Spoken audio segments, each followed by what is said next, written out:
Hey guys, this is Ross with Code Accelerator, and I'm going to be showing you how to build a tabbed layout interface using just HTML, CSS, and JavaScript. You see here we have a little box with tabs above it. When you roll over the tabs, it shows little animation, the text gets darker, stuff like that. And when you click each one, I want you to watch the content here. It actually changes. We have tab 1, tab 2 when we click here, and when we click here, we have tab 3. As you can see, it changes depending on which tab you clicked, and we can have as many tabs as we want. It'll all work very easily. So I'm going to show you exactly how to do that step by step. For this lesson, I will be using a tool called Atom. If you're not familiar with Atom, it's atom.io. I'm going to put a link in the description. It is a free tool that you can use to write your code. You could also use something like Code Sandbox, which I use in my course about how to build websites from scratch.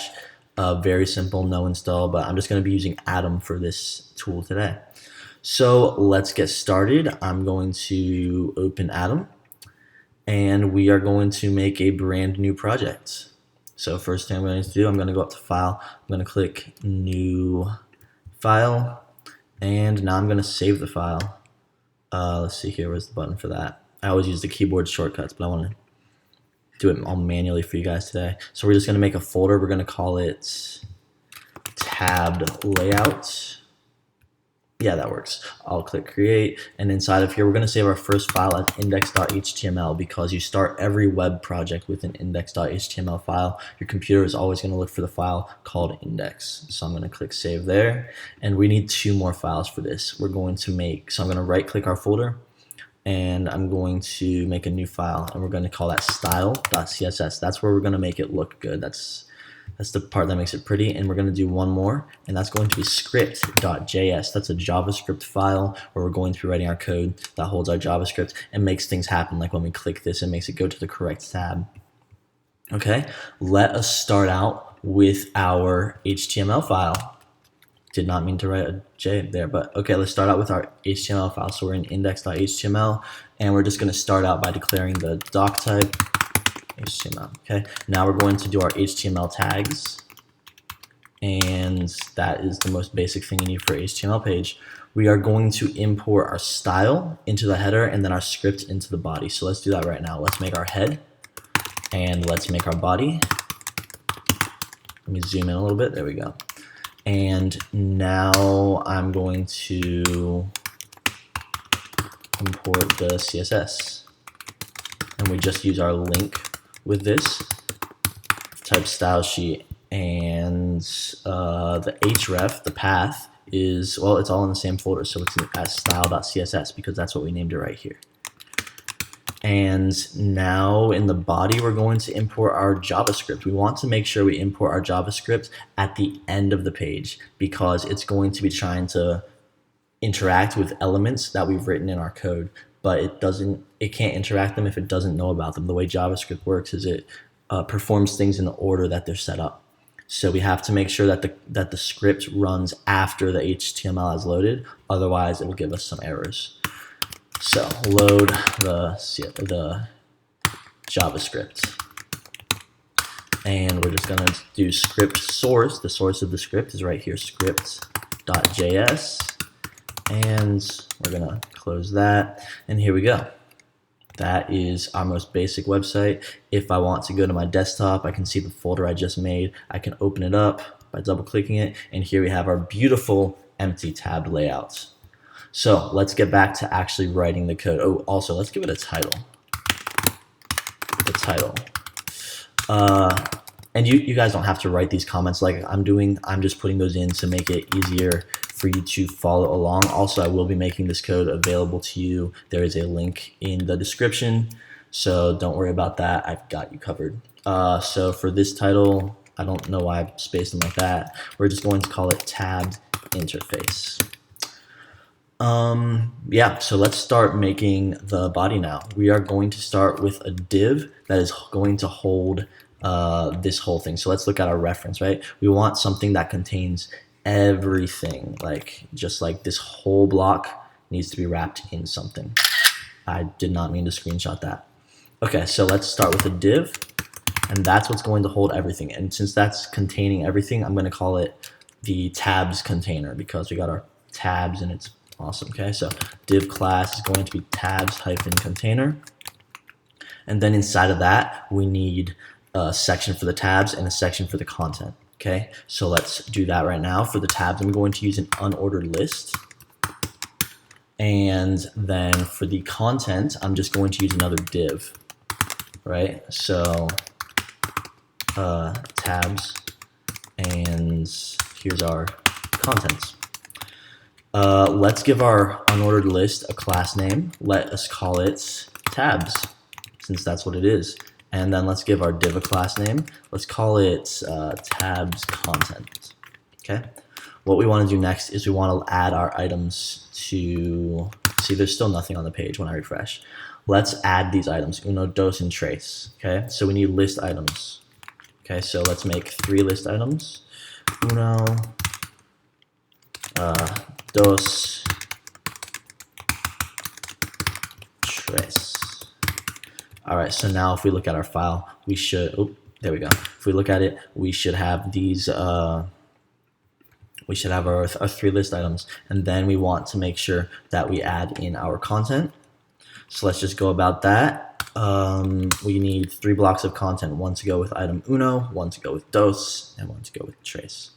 So let's do that. We'll just make a div for each one. This one will say, let's see here, this one will have a header that says tab 1, and then our second one will have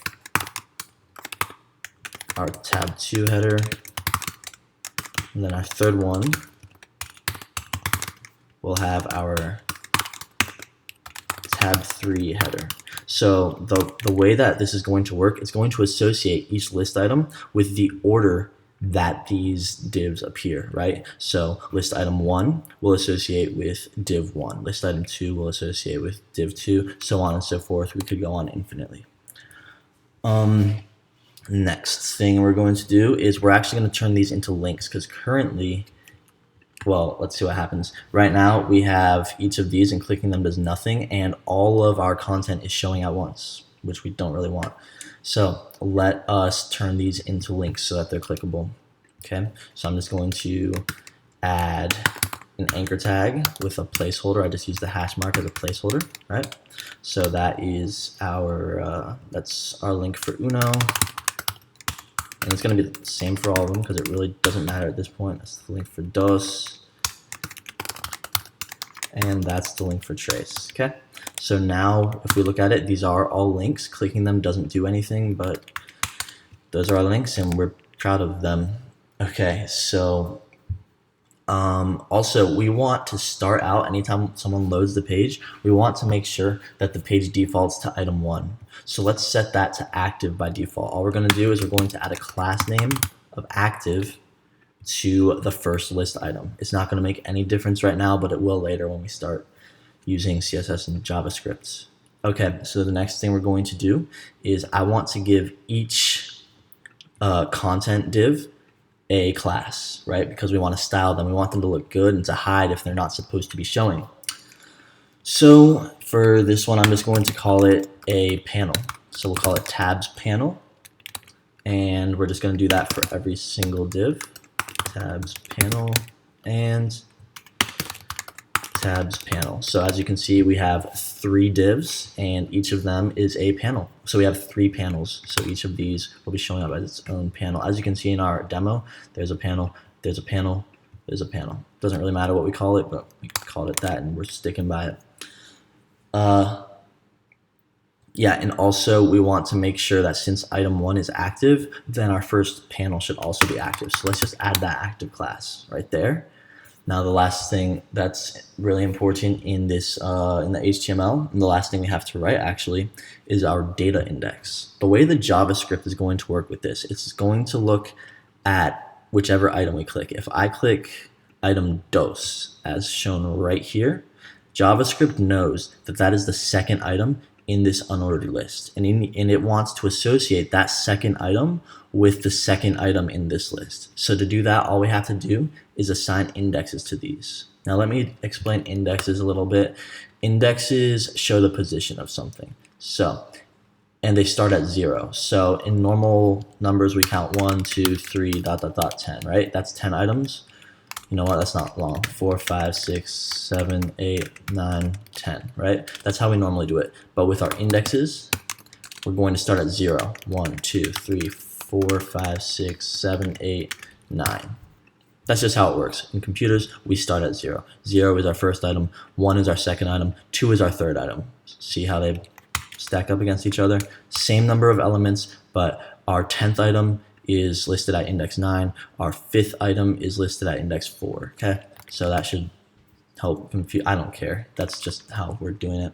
So we are going to set our first item to a data index of 0 because that's the first item. So if we click on our first item, Uno right here, JavaScript is going to look for data index 0, which is going to be this guy because that's what we put right here. Okay, so then this one will be data index of 1 because it's the second item, and this one will be the data index of 2 because it's the third item. Okay, so that is it for our HTML. Let's move on to our CSS. Let's make it pretty.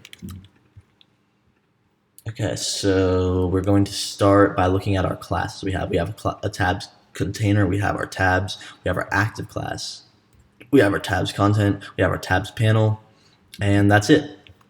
So let's start with tabs container. Our tabs container is going to have a width. Let's give it a max width of 1,000 pixels. That means it'll never be bigger than 1,000 pixels wide. Okay, let's give it a margin of 50 pixels from the top and 50 pixels from the bottom. That means it won't be stuck to the top of the page. It'll come down a little bit, you know, it'll be a little bit spaced. Then we're going to say auto. That means it'll be automatic spacing on the left and the right, which will keep our div, our container centered in the page. Just like you can see here in the demo, it's got space on the right and the left, and it's 50 pixels down from the top.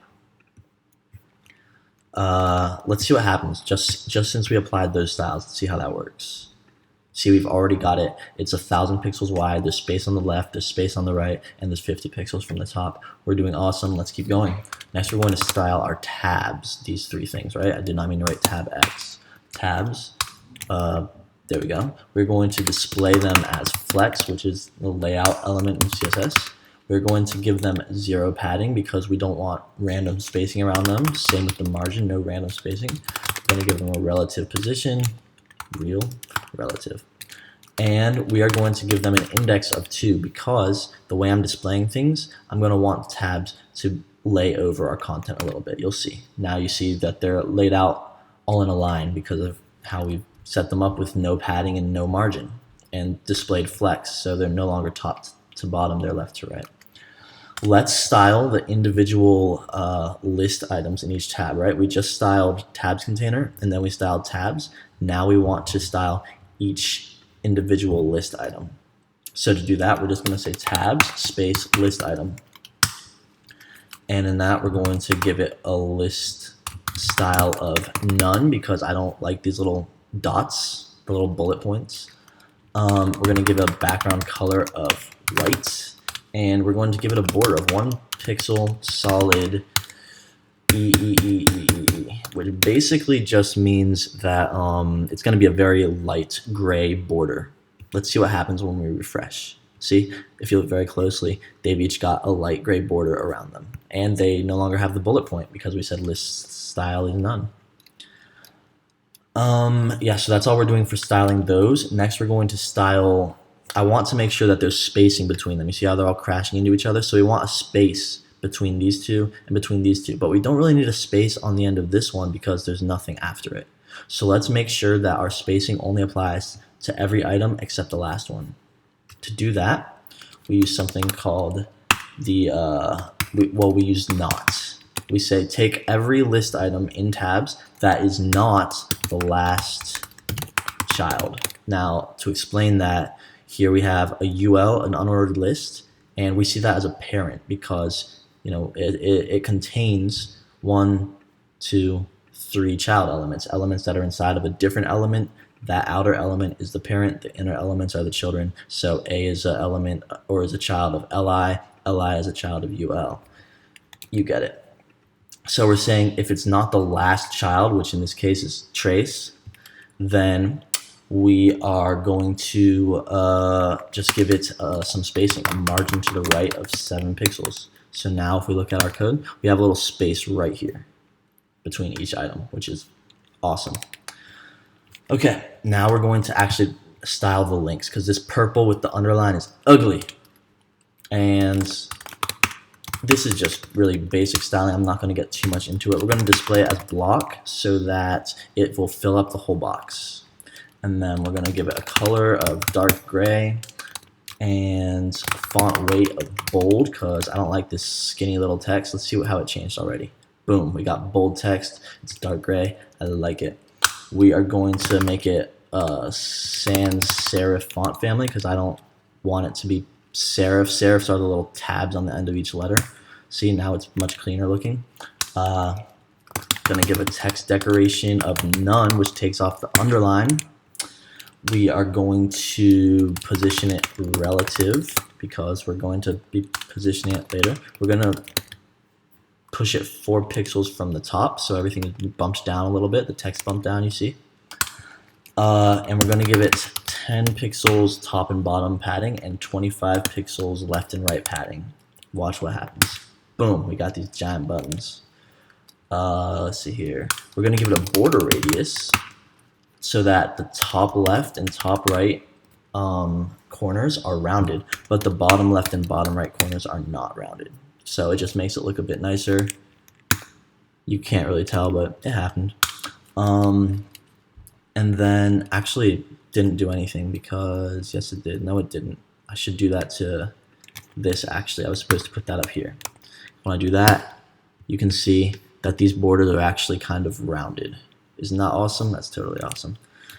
Where was I? Border radius. And then I'm gonna make sure it has a background color of white, and I'm going to give it opacity of 0.7. Opacity tells you how transparent something is. In this case, we don't want it to be 100% visible. We want it to only be 70% visible. So watch how it fades a little bit.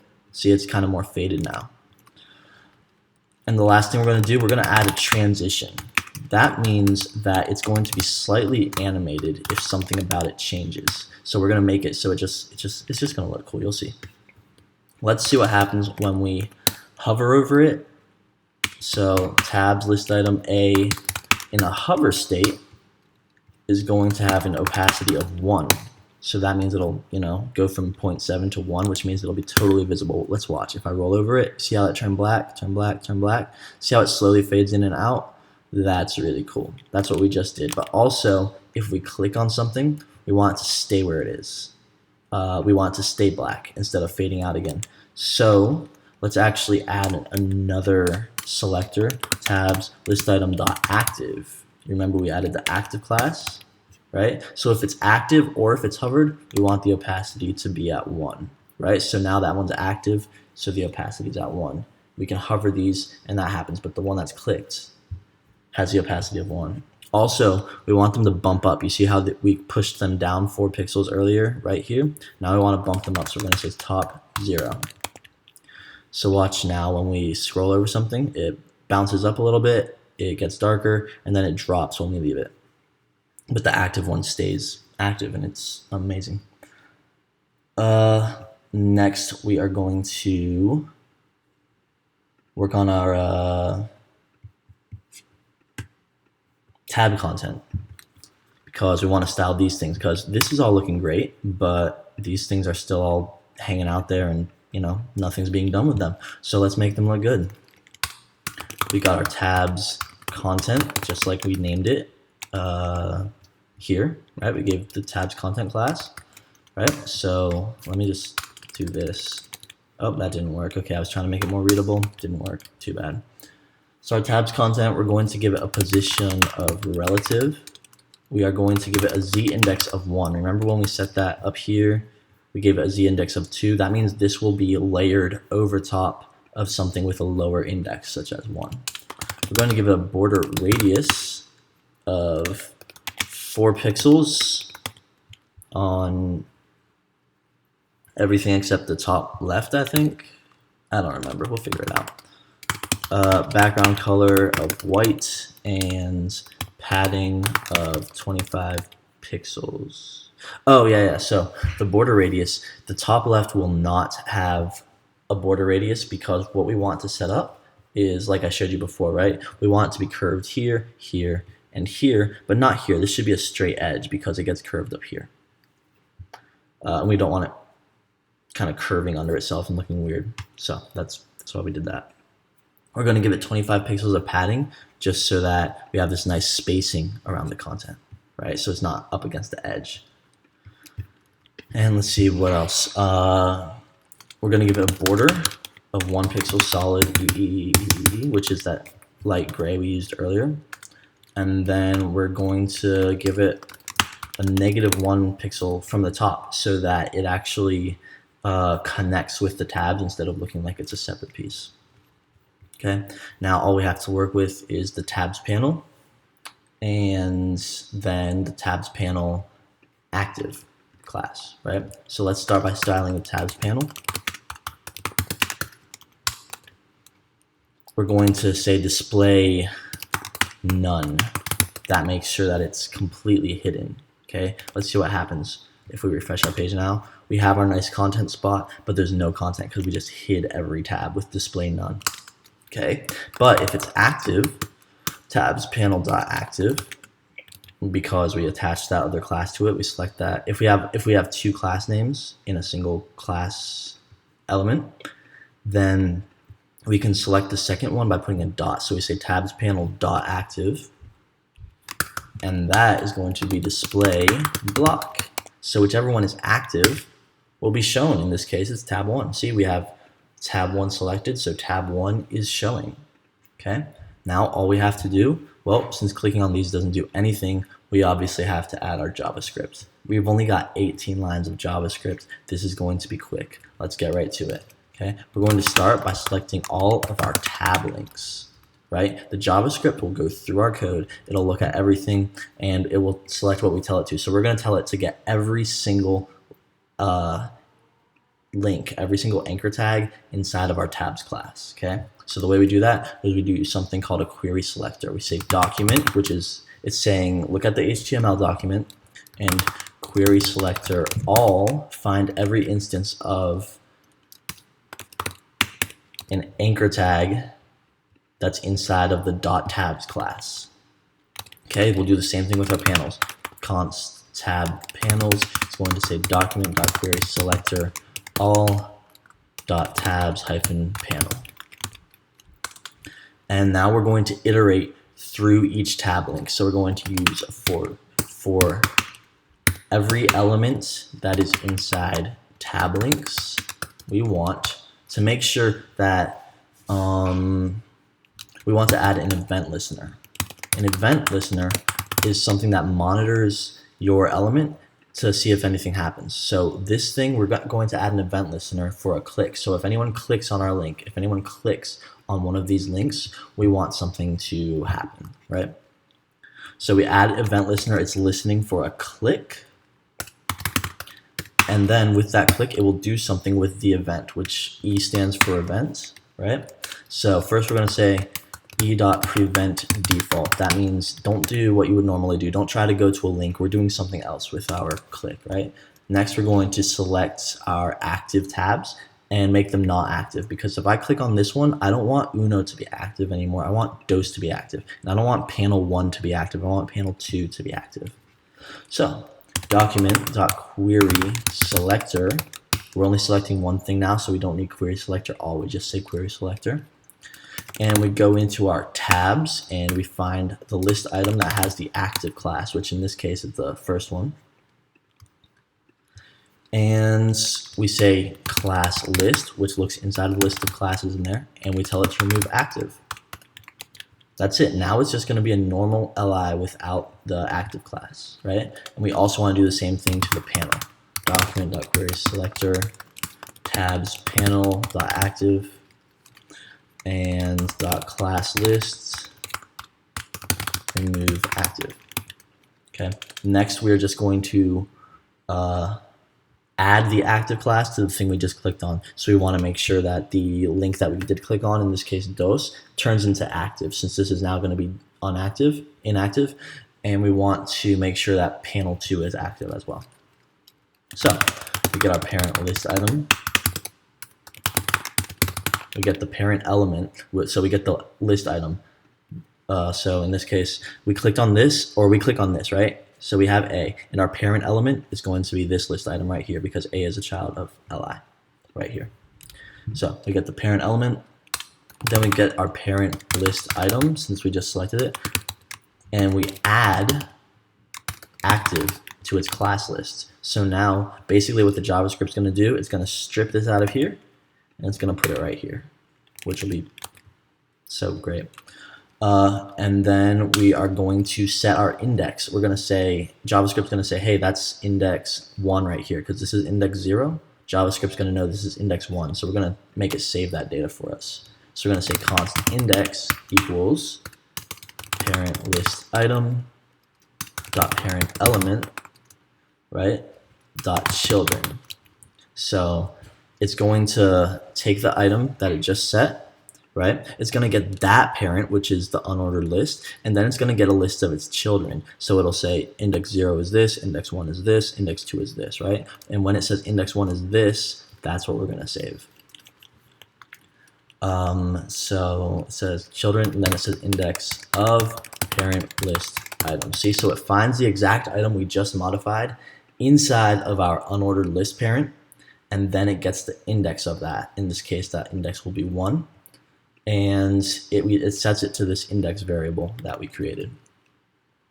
So then we just have to set the panel to active. The panel is going to be, we're using tab panels like we set up on line 2 right here, right? We got that whole list, and then we're going to filter through them.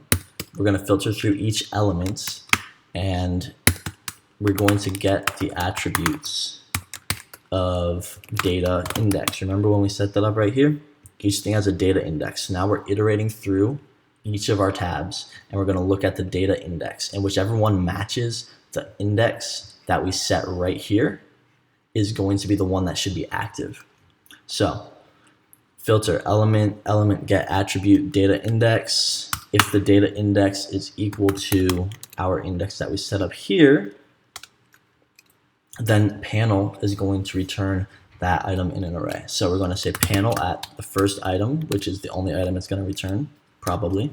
It could return more than that, I guess, if we had multiple of the same index, but I'm not going to get into that right now. We're going to set its class list. We're going to add active to its class list. Okay, so that's all of our JavaScript right there. Let's see how this runs. I'm going to refresh, and I'm going to click on DOS. And here you see the content changed. This thing's stuck in active mode. Trace, dos, trace, uno, trace, dos, trace, uno, dos, trace, dos. And we can add whatever content in here we want, by the way. We could add, you know, this is a paragraph. Image source equal placehold.it slash 200x 400.